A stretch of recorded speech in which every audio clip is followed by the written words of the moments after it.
동서를 처음 본 순간 저는 너무나도 놀라고 말았어요. 아니, 어떻게 저렇게 예쁜 사람이 존재할 수 있지 싶었기 때문이었습니다. 정말 연예인 뺨치게 생긴 외모를 하고 있었는데, 와, 남자라면 길 가다가 한 번쯤은 고개를 돌려서 쳐다보겠다 싶을 정도였다니까요.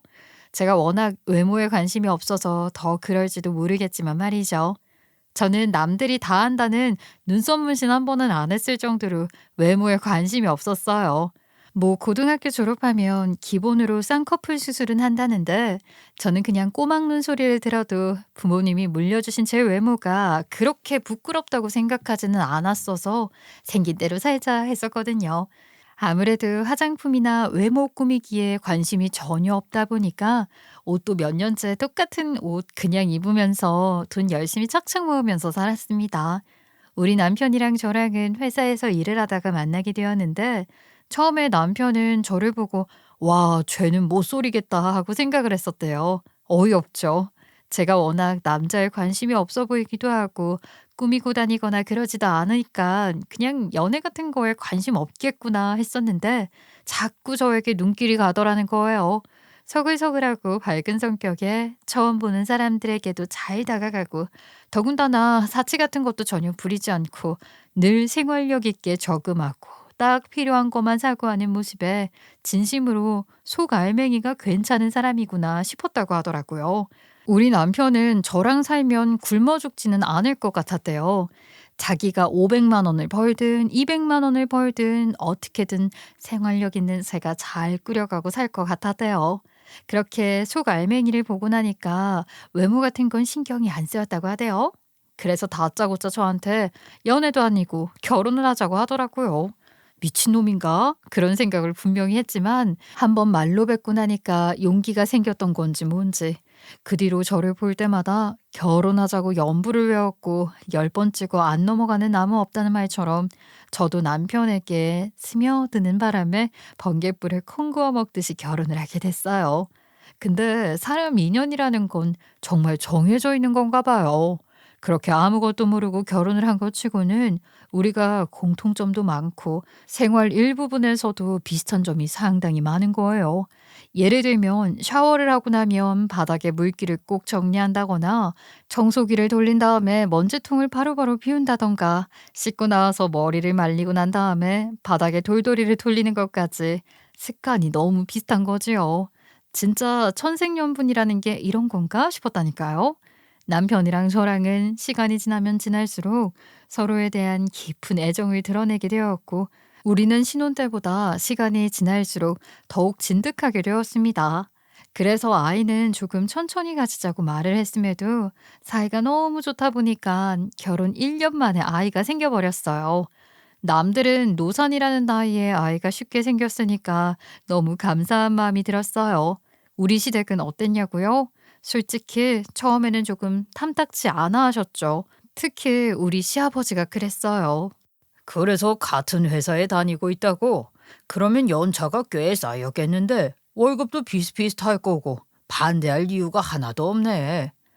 아, 제가 계약직으로 쭉 1년 단위로 끊어서 일을 하다가 정규직 전환된 게 이번 연도라서요. 월급으로만 따지면 아직 한참 모자라긴 해요. 아, 왜? 아이, 거기가 어마어마한 대기업도 아니고 나이가 벌써 35인데 어째서 계약직으로 일을 했나? 이번 연도에 정규직이라면 직급이 어떻게 되는 거지? 우리 아들은 대리인데. 저는 계약직이라 직급이 따로 없었어서 사원으로 정규직 전환이 된 거예요. 제가 사실은 고졸이라서 정규직 채용 공고에 자격 미달이라 지원하지 못하고 계약직으로 입사를 하게 되었거든요. 1년 단위로 계속 계약갱신을 하다가 이번에는 오래 일을 하기도 했고 일머리가 좋다는 평가를 받아서 정규직으로 전환이 되었어요. 저희 회사가 계약직 직원을 정규직으로 전환하는 첫 사례가 되어서 저는 기쁘게 일하고 있습니다. 그러면 고졸이라는 말이지? 대학을 안 나왔다고? 하, 요즘 시대에도 대학을 안 나오는 사람이 있나? 제가 공부에 그다지 흥미도 없고 제 동생이 공부를 좀 잘했어서 고등학교 때 유학을 갔다 왔거든요. 집이 잘 사는 것도 아니고 하니까 학비 부담도 많이 되고 그래서 제가 헛돈 쓰느니 동생에게 몰아주면 좋을 것 같아서 포기한 것도 있어요. 보아하니 헛똑똑이구먼. 어떻게 해서든지 본인의 몫을 찾아먹을 생각을 해야지. 누군가를 위해서 아무리 가족이라고 한들 자기 몫을 포기하면서 양보를 하면 쓰나. 평생 그렇게 남에게 양보만 하고 살다가는 제목 하나 제대로 챙기지 못하고 손해만 볼 게 틀림없어. 그때부터 살짝 미운 털이 박혔나 싶었는데 그래도 결혼 반대까지는 안 하시더라고요. 하나뿐인 며느리라는 생각이 있으셔서 그랬던 건지 저를 무작정 미워하지는 않고 제가 실리를 챙기지 못할 때만 슬쩍 꾸짖듯이 이야기를 하셨습니다. 뭐 그래도 그게 애정이라고 생각을 했었어요. 원래 나이가 좀 있으신 어르신들이 꼰대 마인드가 강력하게 있어도 그 잔소리가 애정이 있어야 가능한 거잖아요. 진짜 꼴도 보기 싫으면 말도 안 꺼낼 거 아니겠냐. 스스로 그렇게 생각을 했거든요. 저의 생각은 동서가 들어온 뒤로 아주 산산조각이 났습니다. 제가 동서를 처음 봤을 때 너무 예뻐서 깜짝 놀랐다고 했잖아요. 진짜 빛이 나는 것 같았는데 왼쪽 볼에 좀 큰 사마귀가 하나 있었거든요. 사실 그게 처음에는 점인가 했는데 사마귀 같더라고요. 그게 딱 옥의 티구나 하고 생각을 했었어요. 근데 그 생각을 저만 한 건 아니었나 보더라고요. 처음 인사드리게 되었어요. 경호 씨랑은 1년 조금 안 되게 연애를 했는데 그동안 인사 한번 못 드려서 죄송해요. 결혼하겠다고 이야기가 나오고 나서야 이렇게 인사를 드리네요. 어서 와요. 우리 둘째 아들이 장가를 간다고 해서 얼마나 놀랐는지 몰라. 그동안 여자친구 한 번 사귀어 본 티를 낸 적이 없었거든. 우리 경호가 보다시피 여자나 연애나 그런 거에 관심이 없게 살아온 터라. 애가 또 공부만 그렇게 열심히 해서 쑥맥도 그냥 쑥맥이 아닐 텐데 어찌 연애를 했는지 몰라. 회계사니까 공부만 했을 거라고 생각을 하긴 했는데 정말 어머님 말씀대로 쓱맥이더라고요. 오죽하면 연애하자는 말도 제가 먼저 한 거 있죠. 아무튼 이렇게 결혼을 한다고 찾아왔으니 아주 보기 좋구나. 예뻐서 따라다니는 남정네들이 많았을 것 같은데 어찌 이렇게 볼품없는 우리 아들이랑 결혼을 할 생각을 다 했을꼬? 이는 우리 경호가 뭐가 어떻다고. 얘가 안 꾸미고 다녀서 그렇지 막상 멋부리기 시작하면 도화지 같은 아이라니까. 그러니까 우리 둘째 며느리가 떡하니 결혼하겠다고 하겠지. 그럼요. 우리 경호 씨 조금만 멋부려도 멋있을걸요? 제가 딱 알아봤죠. 회계사들 죄다 딱딱한 사람들인데 우리 경호 씨는 어머님 아버님 닮아서 말랑말랑한가 봐요. 어머, 어쩜 이리 말도 예쁘게 할까? 말랑말랑이라니? 아유, 그래서 우리 예비 며느리는 뭐 하는 사람이야? 같이 회계사 사무소에서 일을 하다가 만났나? 아니요. 저는 지금 일을 쉬고 있긴 해요. 제가 영어 과외를 했었거든요. 혹시 경호 씨에게 제 이야기 들으신 거 없으세요? 제가 하버드 대학을 나와서 하버드? 미국에 있는 그 명문대 하버드를 나왔다는 말이냐? 그게 진짜야? 네, 제가 고등학교 때 미국으로 건너가서 공부를 했었거든요. 열심히 한 덕분에 하버드에 입학을 했어요. 하버드 졸업을 한 다음에 한국에 들어와서 직장 생활을 조금 하다가 한국 직장은 너무 서열이 엄격해서 자유롭지 못한 분위기더라고요. 미국에서 공부를 한 저는 적응하기가 조금 어려워서 그만두고 과외 일을 했어요. 영어 과외요. 직장 생활하다 과외를 했으니 벌이가 시원치 않았을 텐데. 아니던데요. 직장 생활할 때보다 가야 하는 게 돈이 훨씬 되더라고요. 하버드 출신이라 그런지 입시 전문으로 고등학생들을 가르쳤고요. 외고 준비하는 중학생들도 가르친 적 있어요. 그러다 보니까 돈이 저절로 굴러 들어오더라고요. 지금은 잠시 쉬고 있긴 한데 경우 씨가 벌어오는 월급으로 생활하기 어려워지면 다시 과외하려고요. 그 말에 시부모의 얼굴이 살짝 굳었어요. 사실 그 말이 우리 도련님을 무시하는 말이나 다름없지 않겠습니까? 회계사라 돈도 잘 버는데 벌어오는 생활비가 부족해지면이라는 전제가 붙는다는 게 어떻게 보면 시부모님의 자랑거리에 상처를 낸 거나 다름없었지요. 우리 남편이나 저나 사실 그저 그런 중소기업에 다니고 있었지만 우리 도련님은 공부를 워낙 잘했던지라 회계사 공부 3년에서 붙었고 지금은 나름 회계사 사무실에서 벌만큼 벌면서 일을 하고 있었거든요. 우리 시부모님이 도련님 장가 잘 보내려고 깐깐하게 굴었는데 무려 하버드를 나온 여자가 살짝 무시하는 발언까지 해가며 이야기를 하니까 시부모님이 당연히 깨갱하게 되는 것이었어요. 어디 가서 내노라 하는 아들이었는데 국내파랑 해외파 그것도 명문대로 유명하다는 하버드를 어떻게 이길 수 있겠어요? 얼굴도 이쁜데 과외해서 돈도 잘 벌었다고 하지. 명문대 나왔지. 동서는 어디 하나 빠지지 않는 며느리였습니다. 근데 세아가 그 얼굴에 그 점은 일부러 내버려 둔 거냐? 원래 옛날 사람들 생각에 얼굴에 점이 있으면 복이 달아나는 거라고 했거든. 이거요? 점이 아니라 사막이에요. 저도 피부과 가서 없애려고 했는데 뿌리가 깊어서 자꾸 다시 재생되더라고요. 제가 몇 년 전에 관상학에 관심이 생겨서 관상을 보러 갔는데 요 사마귀가 저한테는 복주머니래요. 공부하는 머리도 돈 버는 재주도 예쁜 외모도 전부 이 사마귀에서 시작된 거라고 하던걸요. 그래서 제거하려는 노력을 지금은 안 하고 있어요. 어찌나 말을 요리조리 잘하던지 시부모가 뭔가 트집 하나 딱 잡아채려고 하면 바로 술술술 반박을 해대더라고요. 이거야말로 하버드의 말빨인가 싶었어요. 하버드 나오고 외모까지 훌륭한 동서가 애교 살살 부리면서 기분 나쁘지 않게 본인 할 말 다 하고 있는데 저야말로 꺼다 놓은 보리자루 아니겠어요? 근데 또 이런 모습이 시부모님에게는 되바라진 모습으로 보이지 않고 너무 예쁜 꼬리를 살랑살랑 흔드는 애교 철철 여우로 보였나 봐요. 아유, 깜빡 넘어가겠네. 우리 경호 같은 목석인 아이가 둘째 며느리에게 넘어간 이유를 알겠다. 저렇게 살랑살랑 예쁘게 말을 하는데 누가 안 넘어가고 배겨. 학벌도 훌륭하지. 얼굴도 이쁘지. 반대할 이유가 뭐가 있겠어? 얼른 상견례하고 나이도 잡자고. 아유, 예쁘게 봐주셔서 감사해요. 형님, 앞으로 우리 며느리끼리 의기투합해서 잘 지내봐요. 저도 형님처럼 얼른 아이 둘 낳고 알콩달콩하게 살고 싶어요. 형님은 전업주부신 거죠? 시조카가 어린이집 갈 나이로 보이는데. 저랑 점심에 같이 커피도 마시고 데이트도 하고 그래요. 어머님까지 셋이서요. 말은 너무 고맙지만 저는 워킹맘이라서요. 아이를 어린이집 보내놓고 일을 하고 있어요. 어머, 정말요? 형님 힘드시겠다. 그래도 뭐 각자의 가게의 사정이라는 게 있으니까요. 그렇게 말을 하면서 살짝 눈웃음을 짓는데 그 표정에서 딱 느껴지는 게 있는 거예요. 약간의 무시랄까요? 앞에서 한 말이 있잖아요. 도련님이 월급을 시원치 않게 가지고 오면 일을 하겠다고요. 제가 맞벌이라고 하니까 우리 남편이 월급을 시원치 않게 가지고 오는구나 하는 그 말하지 않아도 느껴지는 표정이랄까요?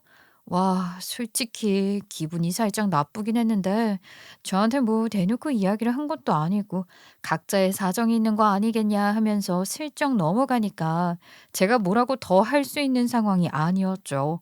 완전히 여우였다니까요. 그렇게 뭐 상견례 자리에서도 하버드 나온 동서의 이야기로 꽃을 피우고 저는 가만히 앉아서 밥이나 먹다가 허허 실실 웃으면서 자리 지키다가 나왔습니다. 남편도 저랑 별반 다를 거 없었어요. 도련님이 결혼식을 한 이후부터는 완전히 시부모님의 태도가 바뀌었지요. 저는 완전히 뒷방 신세인 거예요. 굳은 일이 있으면 다 제 몫이고 좋은 게 있으면 다 동서 몫인데 이게 또 학벌에서 어마어마한 차이가 나잖아요. 저한테 은연중에 학벌 가지고 무시하는 말을 하더라니까요. 제가 진짜 서러웠던 일이 있었는데 그때가 언제였냐면 어버이날이었어요. 평소에 어버이날에는 그냥 용돈만 통장으로 싸드리고 끝을 냈었는데 동서가 뭐라도 하고 싶었던 건지 뭔지 다 같이 밥을 먹자고 하는 거예요. 아니, 어버이가 시댁만 어버이냐고요. 우리 친정도 어버이 아닌가요? 양가 공평하게 용돈만 드리고 끝내고 싶었는데 가뜩이나 비교당해서 서운한데 시댁에서 만나자고 하니까 더 입이 나왔지요. 서방님의 남편까지 전부 퇴근하고 시댁 근처 고깃집에서 만났거든요. 근데 동서가 케이크를 사왔더라고요. 어머님, 아버님, 이거 한번 뽑아보세요. 짜잔! 그거 아세요? 케이크에 꽂힌 깃발 같은 거 뽑으면 돈이 줄줄줄 딸려오는 거 말이에요. 1,000원짜리로 시작해서 5만 원권까지 줄줄이 딸려 나오는데 시부모님이 너무 좋아하시는 거예요. 1,000원짜리 10장, 5,000원짜리 6장, 만 원짜리 6장, 5만 원짜리 4장, 총 30만 원으로 보였어요. 이 와중에 눈으로 계산하고 있었던 저도 대단하죠. 근데 저는 시어머니 20만 원, 시아버지 20만 원 이렇게 따로따로 드렸거든요. 에이, 따지고 보면 제가 10만 원 더 쓴 거잖아요. 뭐 케이크 값까지 따져도 제가 더 많이 쓴 거 아니겠어요? 근데 글쎄 시부모님이 그렇게 동서 칭찬을 하는 거예요. 내가 생전에 이런 케이크를 다 받아보고 아주 기분이 좋구먼. 성의 없이 돈만 통장으로 보내는 것보다야 이렇게 주는 게 훨씬 낫지. 둘째야, 잘 쓰마. 내가 이거를 동영상 촬영이라도 해서 친구들한테 자랑을 했어야 했는데. 그럴 줄 알고 제가 촬영했어요. 아버님께 톡으로 보내드릴게요. 어머님도 같이요. 아유, 정말 너무 좋다. 나도 친구들한테 자랑해야지. 우리 둘째 며느리가 이렇게 돈 봉투를 성의 있게 준비해 왔다고 말이야. 솔직히 기분 상했지요. 저라고 뭐 주문 안 하고 싶었던 건 아니었거든요. 그리고 막말로 이런 거 준비할 거면 같이 말해서 좀 준비하면 얼마나 좋아요. 제가 돈 좀 더 내더라도 같이 모아서 70이든 80이든 했으면 더 있어 보였을 거 아니냐고요. 본인만 그렇게 쏙 준비하고 이쁨 받는 게 좀 그랬어요. 물론 자기 밥그릇 자기가 챙기는 거라고 하지만 제 입장에서는 좀 그렇게 느껴지더라고요. 그렇게 미묘하게 동서랑 센스 차이가 있네 없네. 역시 하버드 나온 사람은 다르네 하면서 비교질을 당하면서 1년이라는 시간이 더 흘렀는데 그때 또 경사가 하나 생겼습니다. 제가 둘째를 가진 거예요. 우리 첫째 아이가 6살이었는데 제가 둘째를 가지게 되어서 깜짝 놀랐습니다. 사실 전혀 계획한 임신은 아니었거든요. 게다가 임신한 걸 늦게 알았어요. 제가 첫째 아이 낳고 뱃살이 안 빠졌었거든요. 거기다가 월경도 좀 불순하게 오락가락했던 터라 임신한 걸 진짜 몰랐어요. 한 4개월 동안 월경이 없어서 이상하다 싶어서 병원에 갔더니 임신이라지 뭐예요? 임신 16주가 되었다고 글쎄 아이 성별까지 떡하니 알려주더라고요. 너무 기뻤습니다. 40대에 아기를 가진다는 게 쉽지 않잖아요. 사실 나이가 나이인지라 둘째까지는 기대도 안 했었거든요. 양가에 그냥 임신했다고 슬쩍 알렸는데 양가에서도 축하한다고 말을 해주셨어요. 근데 경사가 겹친다고 동서도 임신을 했다는 게 아니겠어요. 예정일이 엇비슷하더라고요. 저도 동서한테 축하한다고 알렸습니다. 동서는 제가 둘째 가진 사실을 이미 시어머니한테 들은 것 같더라고요. 어머, 집안에 경사가 있을 한 해인가 봐요. 저도 둘째를 가지고 동서도 아이를 가지다니. 이번 연도는 아이 울음소리로 가득하겠는걸요? 그러게나 말이다. 근데 너희가 조금 더 늦게 둘째를 가졌으면 좋았을 걸 그랬다. 아니면 일찍 가지던가. 네? 왜 그러세요, 어머님? 저희도 계획을 한 임신이 아니었어서 당황스럽긴 했었는데, 그래도 둘째 가지고 싶다는 생각은 했었어서. 아니, 그렇잖아. 우리 첫째 손자가 쓰던 유모차라든지 육아용품들을 둘째네가 가져가서 썼으면 딱 좋았을 텐데. 너희가 둘째를 가진 바람에 나눠 쓰지 못하고 전부 새로 사야 하는 거 아니겠니? 어차피 육아용품이라는 게 한철 쓰는 건데 그거 돈 주고 사기도 아깝지 않니? 시기가 어쩜 이렇게 맞물리는지. 그 말이 너무 어이가 없는 거예요. 아니, 그렇게 따지면 조금 더 젊은 동서애가 나중에 가지면 되는 건데 왜 우리한테 일찍 낳거나 늦게 낳았어야 했다고 말을 하는 건지 모르겠더라고요.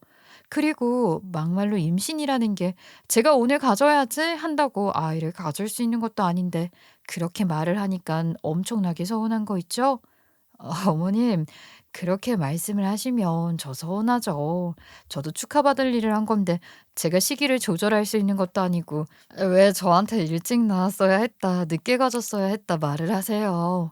얘는 내가 뭐 당장 애를 어떻게 하라고 한 것도 아니고 시기가 조금 아쉽다고 한 건데 뭘 그렇게 예민하게 받아들이고 그러냐? 형님, 너무 마음 상해하지 마세요. 형님이 임신하셔서 호르몬 때문에 좀 예민하신가 보다. 별거 아닌 일인데 어머님을 너무 몰아세우시는 것 같아요. 그리고 저도 저희 처다인데 육아용품 물려받을 생각 없었어요. 그 이도 돈 잘 벌어오고 있고 또 저희 처다인데 어머님하고 아버님하고 선물 하나 안 해주실 거 아니잖아요. 아이, 당연하지. 내가 우리 며느리들이 임신했다고 해서 미리 돈 봉투도 두둑하게 뽑아왔다. 첫째네는 빨간 봉투, 둘째네는 파란 봉투다. 자, 다들 건강하게 아이 키울 생각해라. 근데 이것도 진짜 기분 상한 게 누가 봐도 파란 봉투가 훨씬 두꺼운 게 아니겠어요? 아이, 물론 제가 하도 비교를 당하니까 더 그런 게 눈에 보였을지 모르겠지만 딱 봐도 파란 봉투에 든 돈이 훨씬 많아 보였어요. 근데 제가 임신 16주에 임신 사실을 알아서 병원에 갔더니 성별을 알려줬다고 했잖아요. 둘째 또한 아들이었거든요. 아버님, 저 둘째도 아들 가졌는데 제가 파란 봉투를 가지고 가는 게 맞지 않을까요? 아직 동서는 딸인지 아들인지 모르니까 제가 파란 봉투 가지고 갈게요. 그러면서 시아버지 손에 들려있던 파란 봉투를 확 챘는데 시아버지가 엄청 당황해하는 거예요. 딱 만져봐도 파란 봉투가 두둑했거든요. 그러니까 시아버지가 내놓으라고 하대요. 파란 봉투는 둘째네 거라고 하지 않았니? 어서 줘라. 첫째 너네는 빨간 봉투다. 아버님, 제가 아들 가졌으니까 파란 봉투 가지고 싶어요. 저 그냥 이거 주세요. 평소라면 절대로 이런 건방진 행동 안 했을 거예요. 하지만 이때 저는 둘째 며느리랑 비교당하는 서름이 쌓일 대로 쌓인 상태였어요. 그래서 극단적인 행동을 한 거지요. 누가 봐도 파란 봉투가 두둑한데 차별이야 뭐야 하는 마음에 삐뚤어진 행동을 하고 말했어요. 참 내놓으라니까. 각자의 몫이 있는 건데 왜 그러냐? 설마 아버님 돈으로 차별하신 거예요? 딱 봐도 파란 봉투가 더 두툼해 보이는데 동서 그거 얼마 들었는지 열어볼래? 동서는 여기서 열어보라고요 하면서 시부모님 눈치를 봤지만 저야말로 이미 눈이 돌아버린 뒤라서 그런 건지 그냥 못 넘어가겠더라고요. 얼른 열어보라고 재촉을 하니까 동서가 슬쩍 봉투를 확인하더라고요. 빨간 봉투에는 50만 원 들어있는 것 같은데요. 아버님, 파란 봉투에는 300만 원 들어있는데요. 차이가 나도 너무 나잖아요. 어떻게 이런 식으로 차별을 하실 수가 있으세요? 저 서운해요. 참. 너희는 첫째 손자 임신했을 때 돈 받았었잖아. 얘네는 첫아이고. 그러니까 당연히 그때 기준으로 맞춰서 돈을 주는 거지. 왜 이런 걸 욕심내고 그러냐? 저 첫아이 임신했을 때도 50만 원 주셨거든요. 둘째 아이까지 합쳐도 100만 원인데 너무하신 거 아니에요? 아니, 그럼 이 50만 원도 받지 말고 내놓든가. 아이고, 참. 하버드 나온 둘째랑 너랑 같냐? 둘째 아이는 시작부터 똑똑하게 교육을 시켜야 할 거 아니냐? 못해도 서울대 의대는 가야지. 하버드 나온 그 피를 이어받았으면 말이다. 내가 조리원 비용 좀 보태주겠다는데 왜 네가 난리야? 그러면 너도 대학을 삐까번쩍한 곳을 나오던가. 지금 저 고졸이라고 차별 대우를 하신다는 거예요? 정말 너무하세요. 제가 그동안 얼마나 열심히 예쁨 받으려고 노력을 했는데. 얼씨구, 내가 노력하랬냐? 그거 받기 싫으면 이리 내놓으라고. 참. 저는 더럽고 치사해서 그 돈 안 받겠다고 시아버지한테 다시 들이밀었습니다.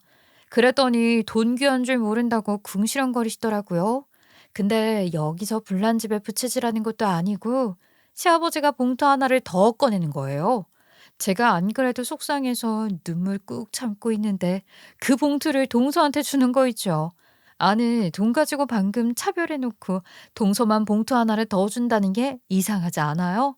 근데 동서가 일부러 그러는 건지 눈치가 없는 건지 제 앞에서 봉투를 싹 열더니 웬 티켓 2장을 꺼내는 거예요. 은근히 곁는 줄로 뭔가 하고 봤거든요. 그랬더니 내한 공연을 온 뮤지컬 티켓이더라고요. 제가 그런 쪽은 잘 모르긴 하지만 TV에서 엄청 광고를 하길래 아, 브로드웨이에서 내한 공연을 왔구나 하는 것 정도는 알고 있었어요.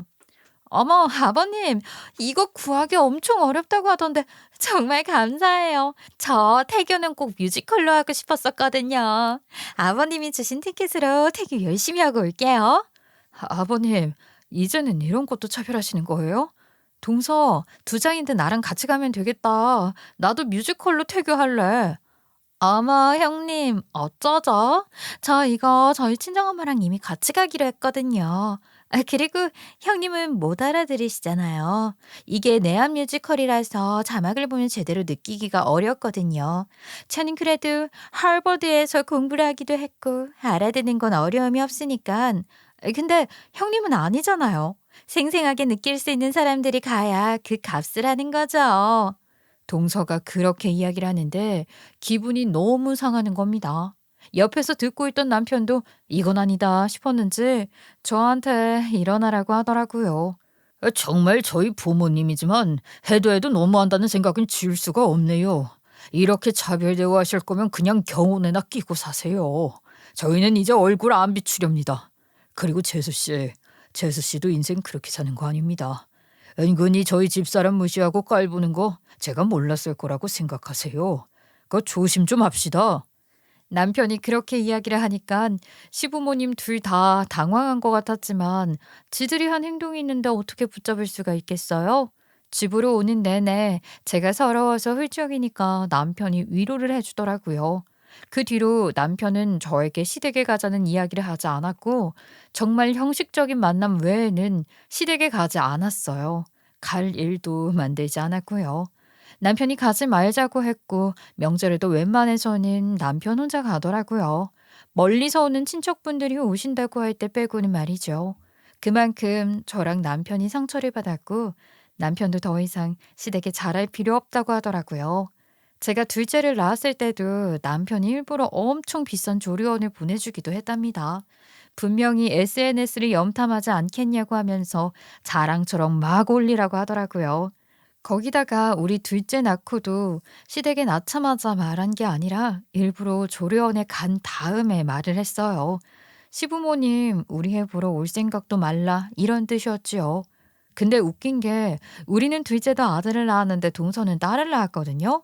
우리 시댁 아들 사랑 지대한 시댁인데도 불구하고 손녀 생겨서 기쁘다고 일부러 저 보란 듯이 깨톡에 사진이며 메시지며 올려두더라고요. 어이가 없어서 원. 아이 낳고 4년이라는 시간을 정말 담쌓고 지냈는데 어느 날 갑자기 시어머니에게 연락이 온 게 아니겠어요?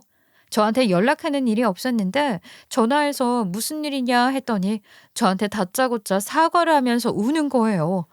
저는 놀라서 왜 그러시냐고 했더니 자기가 암에 걸렸대요.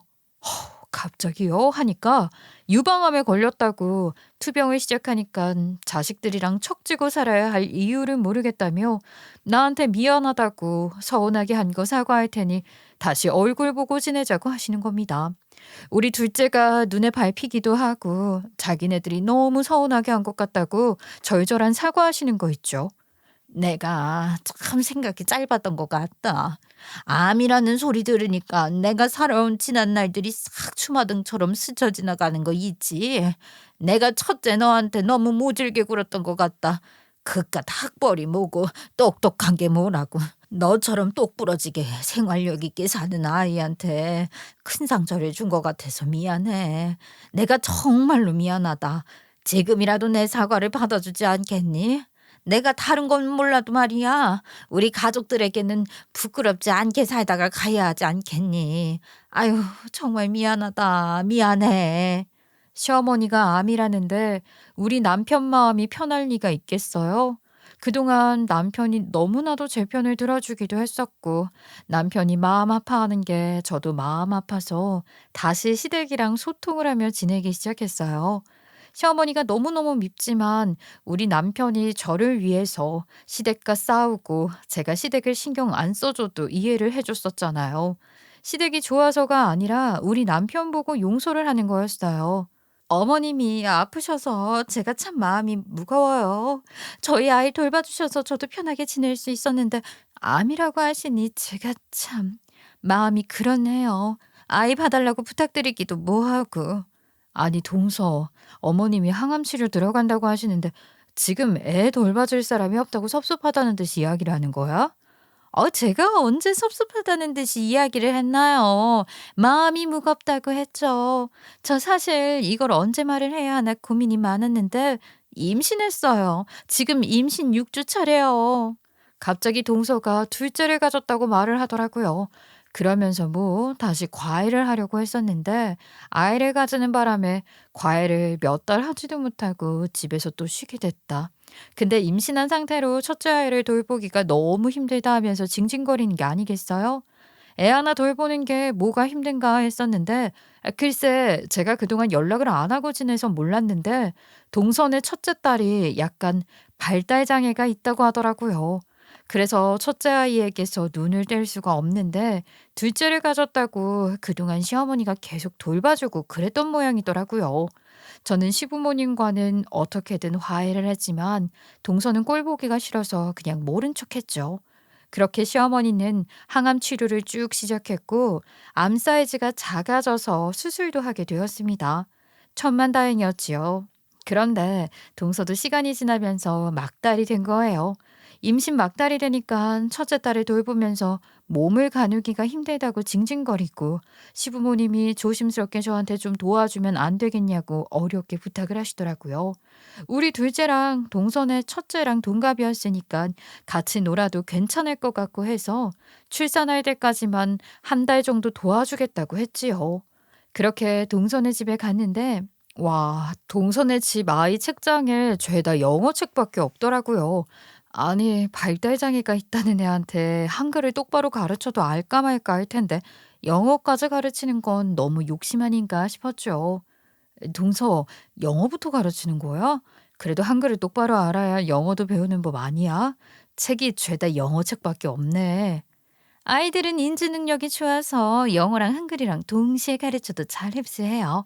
저희 아이가 발달 장애가 있다고 무시하는 건 아니죠? 하긴 형님이 뭘 하시겠어요? 유학을 다녀오신 것도 아니고 고졸에 영어도 잘 모르실 텐데. 영어는 배워본 사람이 더 잘하는 법이죠. 저는 애들 가르치기도 했었잖아요. 한마디를 했는데 열 마디가 따라오네. 내가 언제 동선의 첫째 아이 발달장애 있다고 무시를 했다고 그래. 어린아이가 하나 배우기도 벅찰 텐데 두 가지를 하려고 하니까 어려울 것 같아서 한 말이지. 무슨 언어 치료도 받고 그런다면서 한글부터 하는 게 아이한테도 더 쉽지 않냐 하는 거지. 형님, 솔직히 말해보세요. 영어 책만 잔뜩 있어서 애들이 책 읽어달라고 가지고 오는데 영어 읽을 줄 몰라서 괜히 심통 부리는 거죠? 제가 이렇게까지 말하고 싶지 않은데 이거 제가 고등학생 때 유학 갔을 때 영어를 정말 하나도 몰라서 초등학생들 읽는 책 사서 공부한 거거든요. 그러니까 형님도 이 책이나 보면서 영어 공부하세요. 제가 처음 영어 배울 때 썼던 책들이니까 형님 수준에 딱 맞겠다. 요즘은 영어 유치원 다니는 애들이 5살 때부터 이 책으로 공부한다고 하던데요. 지금 내 수준이 유치원 초등학생 수준이다 이 말이야? 동서, 그 정도 수준은 되세요? 안 될 것 같은데. 형님, 요즘 시대에 영어로 언어 소통 안 되면요. 등신 취급받아요. 저처럼 하버드까지는 아니어도 어느 정도 수준은 되셔야죠. 그러면서 저한테 책을 한 권 툭 던지는데 동서가 처음 유학 갔던 시절에 공부했다는 책이라서 그런 건지 너무 무척이나 낡은 책이었어요. 제목부터 킨더가든이라고 적혀 있는데 저도 그게 유치원이라는 건 안단 말이죠. 아이 너무 무시를 당한 기분이라 동서 아이를 돌봐주기는 개뿔. 집에 가야겠다 생각하면서 그 책을 딱 들었습니다. 고마워. 내가 이거 보고 집에 가서 공부 좀 빡세게 해야겠다. 등신 취급 안 받으려면 공부해야지. 동선 못 도와주겠네. 근데 그 순간 책에서 웬 사진 한 장이 펄럭이며 뚝 떨어지는 게 아니겠어요? 뭔가 하고 보니까 흑인들 사이에 웬 동양인인 우리 동서가 딱 껴있는 사진이었어요. 동서가 놀래서 그 사진 달라고 말을 하는데 다급한 표정인 게 뭔가 알아서는 안 되는 정보가 이 사진에 있다는 것 같은 촉이 오는 거예요. 저는 동서를 요리조리 피하며 사진을 살펴봤습니다. 지금 뭐 하시는 거예요? 그 사진 돌려주시라고요. 학사모 쓰고 있는 거 보니까 딱 봐도 대학교 졸업사진 같은데? 아니 근데 왜 흑인들이 이렇게 많어? 하버드에 흑인들이 많이 다니나? 이거 봐. 얼굴에 사마귀도 동서 맞잖아. 돌려주시라고요. 자꾸 이러시면 저도 무력을 사용하는 수밖에 없어요. 잠깐만. 내가 아무리 바보여도 그렇지? 하버드 대학 스펠링을 모르는 건 아니거든?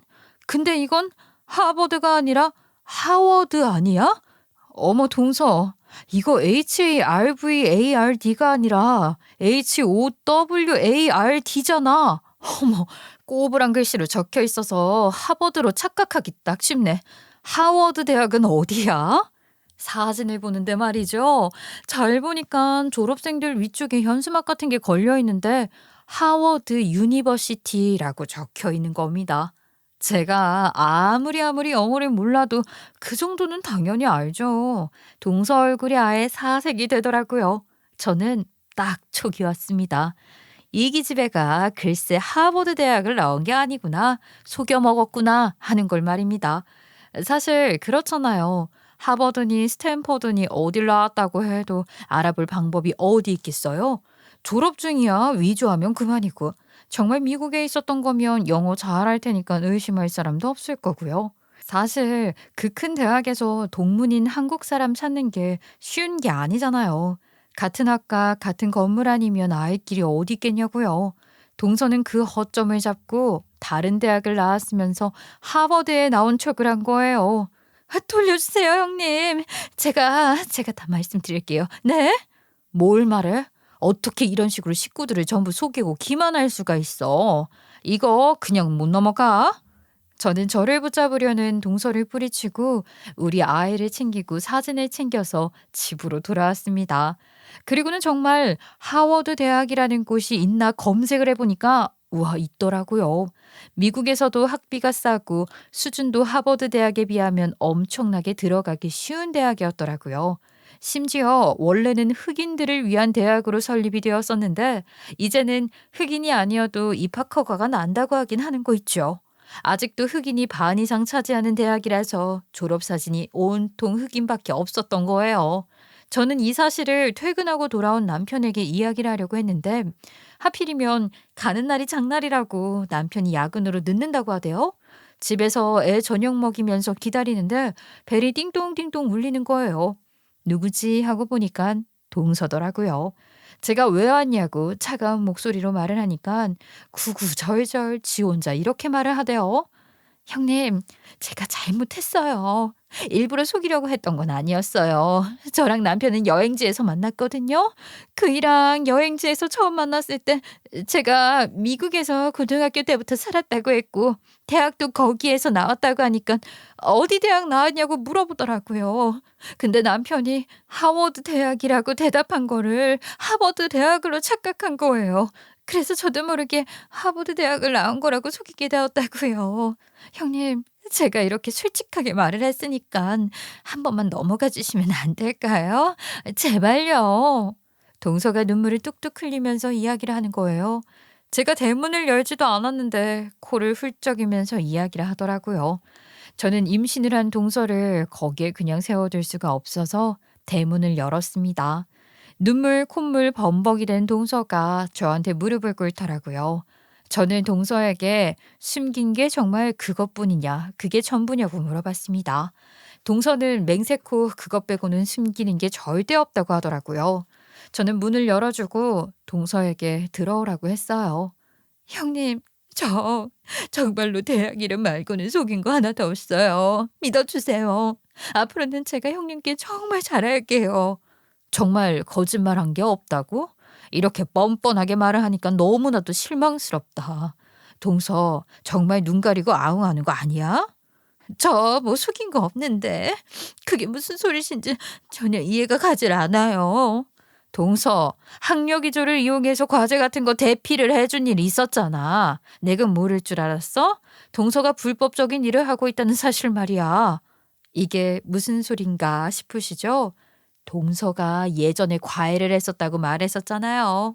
그리고 첫째 낳고 나서 잠깐 다시 과외를 해보려고 하다가 둘째를 임신하는 바람에 몇 달 못하고 다시 관뒀다고도 했고요. 그 과외하는 학생들 대피를 해주고 있었더라고요. 중학생들, 고등학생들 외고 입학을 하거나 대학 수시 때 써먹을 이력 만들려고 영어 에세이 대회 같은 거 나가는데 대피를 해줬나 봐요. 심지어 대학생들 과외해 주면서 영어 과제 대행까지 해 줬다는 거 있죠.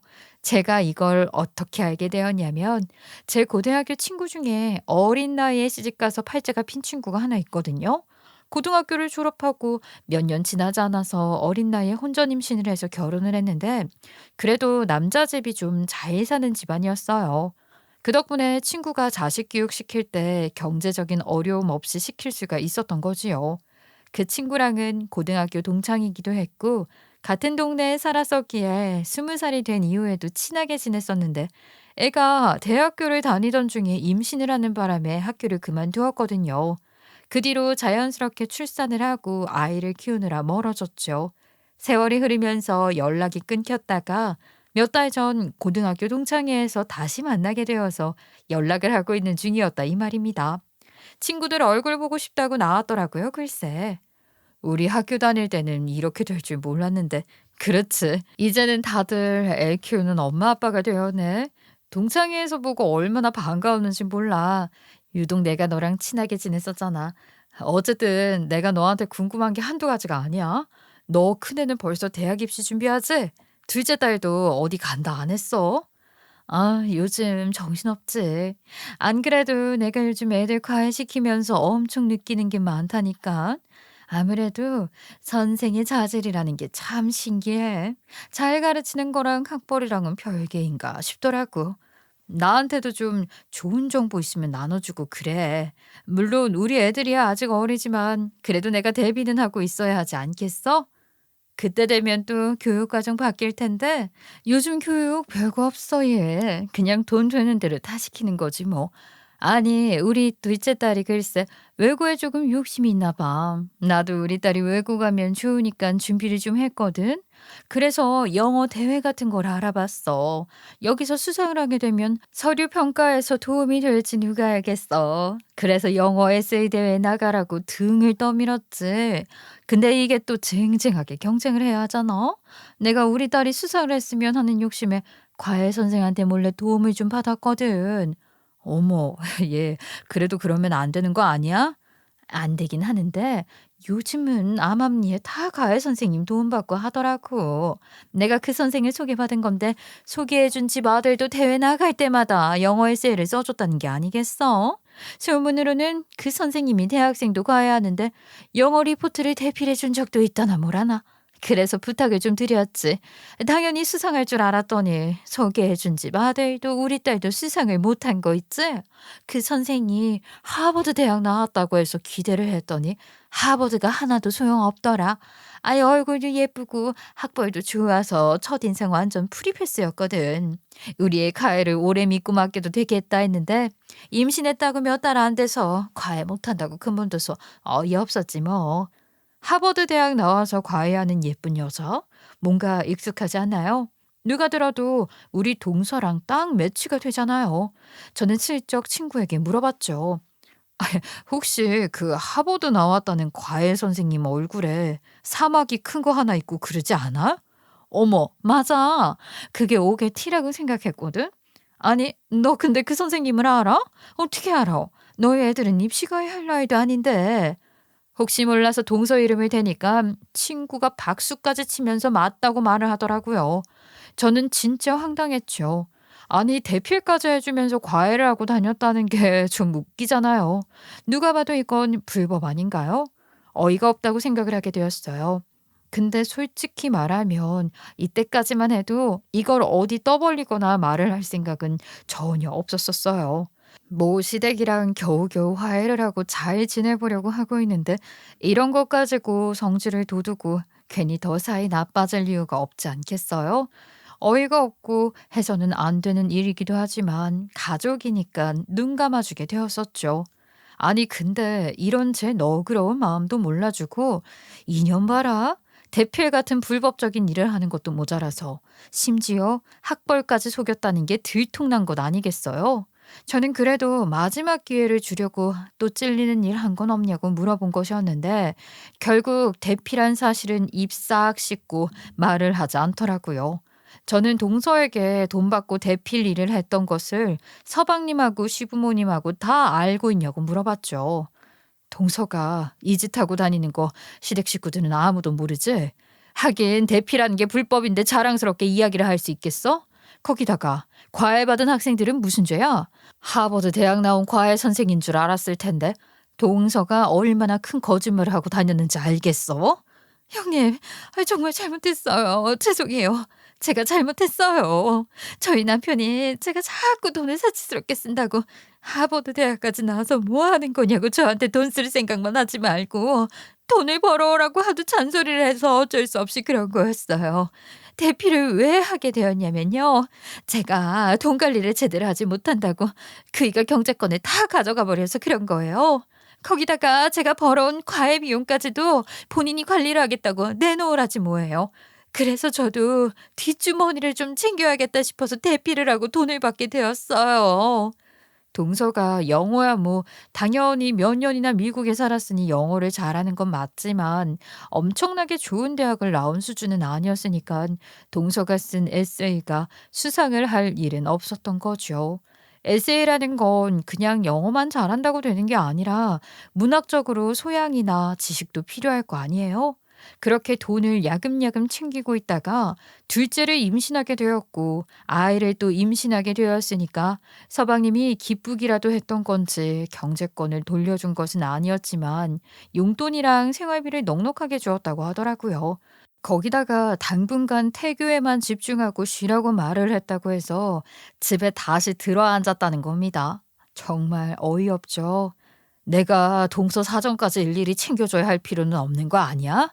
나는 마지막 기회를 줬고 동서가 날려먹은 거니까 나도 온 동네에 다 말하고 다니겠어? 동서가 앞으로는 하버드 이름 팔아서 과외 못하게 될 거야. 시댁에도 다 알릴 거라고. 형님, 제발, 제발 용서해 주세요. 제가 잘못했어요. 제가 입이 10개라도 할 말이 없는 건 맞는데 형님, 그래도 저희가 가족으로 보낸 시간이 있는데 늘 그러셨던 것처럼 너그럽게 아량을 베풀어 주시면 안 될까요? 저 임신도 했잖아요. 제발요. 그렇게 무서웠으면 애초에 거짓말을 하지 말았어야지. 보이장 다 봐놓고 이제 와서 아량을 베풀어 달라고? 너무 양심 없다 동서. 하지만 전 그런 동서를 뿌리치고 집 밖으로 내쫓았습니다. 동서는 결국 제풀에 지쳐서 떠났고 그 뒤로 1시간쯤 흘렀을까요? 야근을 하고 돌아온 남편에게 저는 모든 상황을 다 말했어요. 동서가 학력을 거짓말한 것부터 대피를 했던 것, 학력을 속여 불법 과외를 한 일까지 전부 말입니다. 남편은 황당해하면서도 이 사실을 서방님께 알려야겠다며 바로 전화를 걸더라고요. 당연히 남편의 전화기 너머로 난리가 난 서방님의 목소리가 들렸죠. 시어머니께는 시어머니가 아픈 상태라 비밀로 하게 되었지만 시아버지랑 서방님이 난리가 나고 이건 사기 결혼이라고 이혼을 해야 한다고 아주 난리가 났습니다. 내가 우리 둘째 며느리가 하버드 대학 나왔다고 그렇게 예뻐했는데 뭐 어디? 하워드? 내 살아생전 처음 듣는 대학이다. 내가 내 친구들에게도 하버드 졸업생이라고 자랑을 그렇게 했는데 이제 쪽팔려서 어떡해. 거기다가 뭐 돈을 받고 대피를 해. 학력을 속여 과외를 해. 이거 다 불법 아니냐. 나는 범죄자. 아니 사기꾼 며느리 옆에 두고 못 산다. 내 뒤통수를 또 칠지 어떻게 알아. 당장 이혼해. 너는 내 며느리 아니야. 아버님, 잘못했어요. 제가 다 바로잡을게요. 잘못했습니다. 진짜 소름 돋는다. 어떻게 이럴 수가 있어. 학력을 속이다니. 처음부터 거짓말이었다는 거 아니야. 됐어. 나도 아버지 말에 동감해. 내 뒤통수를 언제 칠지 어떻게 알아. 이 사기꾼아. 이혼해. 동서가 임신 막달인데 과연 그게 쉬울까 싶긴 했지만 서방님은 두 아이를 본인이 양육하더라도 이혼을 하겠다는 의사를 강경하게 펼치더라고요. 동서 친정 식구들하고 주변 사람들은 너 하워드 나온 지 다 알았을 텐데 어떻게 속였냐니까 고등학교 때 간 거라 친한 지인들은 어차피 거의 미국에 있고 어릴 때부터 알고 지내 하워드 대학 다닌 것도 알고 있던 지인들하고는 일부러 연락을 끊었답니다. 자기 부모님한테는 자기 조건 좋은 괜찮은 남자한테 시집 가야 하니까 한 번만 도와달라고 하고 또 학예가 알바도 써서 연기하고 진짜 기가 막히죠. 그 이후에 저는 당연히 친구에게 연락을 해서 저희 동서가 하버드 대학을 나온 게 아니라 하워드 대학을 나온 것이란 사실을 밝혔고 제 친구 또한 뒤통수를 맞았다면서 분해하더라고요. 그 뒤로는 안 봐도 뻔하시죠. 친구에게 동서를 과외 선생이라 소개해준 그 집에 찾아가서도 동서가 하버드 대학 출신이 아니라는 걸 밝혔고 동서에게 과외를 받았던 사람들 모두가 하버드 대학 출신이 아니라는 걸 알게 되었죠. 다들 하나같이 사기당했다면서 여태 준 과외비를 내놓으라고 동서를 엄청 힘들게 했다고 하더라고요. 뭐 힘들든 말든 사람을 속여 먹었으면 당연히 그에 따른 대가를 치러야 하는 법인데 서방님은 배신당했다는 충격이 컸는지 결국은 이혼을 하게 되었고 안타깝게도 두 아이를 모두 서방님이 양육하고 싶다 피력을 했지만 양육권은 이전 동서에게 넘어가게 되었어요. 참 그렇더라고요. 양육권이라는 게 주 양육자한테 가져오는 게 쉬운 일이 아닌 것 같아요. 그래도 아이들만큼은 부끄럽지 않게 키웠으면 한다고 양육비는 아까워하지 않고 꼬박꼬박 보내더라고요. 미꾸라지 한 마리가 들어와서 물을 흐린다는 게 무슨 말인지 알겠더라니까요. 아유, 그래도 마음고생 끝에 모든 사실이 밝혀지고 원점으로 돌아왔으니 앞으로는 그런 뒤통수 안 맞도록 조심하면서 살아보렵니다. 제 이야기 들어주셔서 정말 감사합니다.